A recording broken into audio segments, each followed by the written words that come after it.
Investment Pitch Media's live coverage of the Coal Association of Canada's conference and trade show in Vancouver with Ted Ohashi.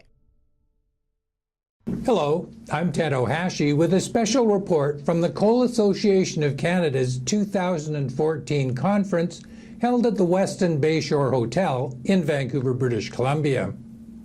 Many important companies were sponsors of the event, and their names and logos are shown. I'll mention Platinum sponsor Finning, Diamond sponsors Walter Energy and Westmoreland Coal, and Gold sponsors CN. As with virtually all resource-based industries, the coal producers and related companies are suffering from depressed commodity demand and prices. And like all businesses in bed with an elephant, everyone wonders which way China will shift next. In our third year reporting from the coal conference, one message remains constant and consistent. Coal is going to be with us for a long, long time. One speaker related the story of a mentor who entered the coal industry as a young man many years ago and was warned not to plan on making a career out of it. At his recent retirement party, the same advice was being given to young people starting down life's path in the coal industry today. Why will coal survive?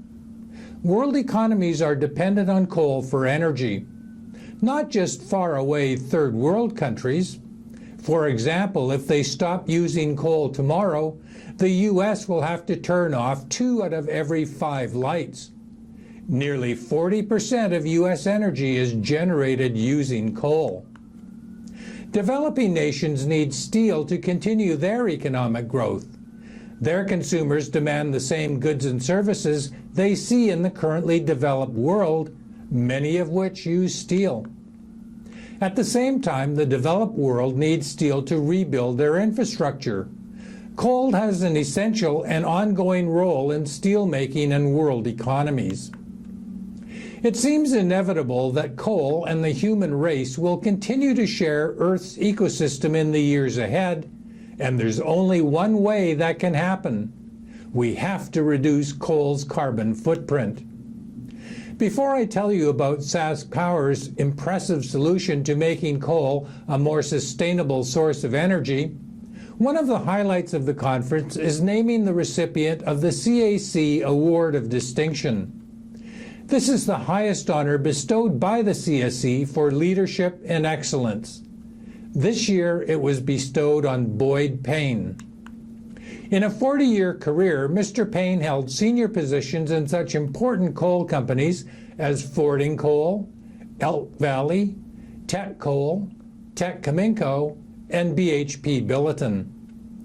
After retiring in 2011, Boyd is now president of Black Eagle Mining, a late-stage coal exploration company, as well as being on the board of Dingo, an Australia-US-based company serving the mining industry. Everyone at Investment Pitch would like to add our congratulations to Boyd Payne.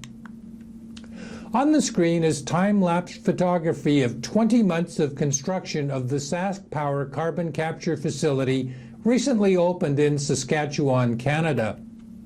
The project is known as the Boundary Dam Integrated Carbon Capture and Storage Project. It is expected to establish that an existing coal-fired plant can integrate carbon capture technology and produce economic and environmentally sustainable power. SaskPower's system removes 100% of the SO2, which is converted into sulfuric acid and sold. It removes up to 90% of the CO2 that's transported by pipeline to be used for enhanced oil recovery processes. The remaining greenhouse gas will be stored in deep saline reservoirs. The process is expected to also remove the majority of other pollutants, including particulates. Assuming the SaskPower carbon capture plan works, it will assure coal's long-term position as a reliable, low-cost, and environmentally friendlier source of energy. The Boundary Dam project alone could capture 1 million tons of greenhouse gases, which is equal to removing 250,000 cars a year. The system is designed to convert existing coal-fired plants. The application is scalable and can be used with larger power stations. The bottom line is the economic demand for coal will be with us for many decades into the future. But environmental issues are also important. So we have to make coal a sustainable as well as low-cost source of energy.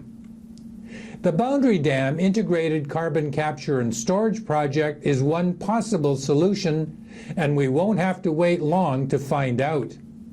The operation started up in October 2014, and we should start seeing engineering data soon.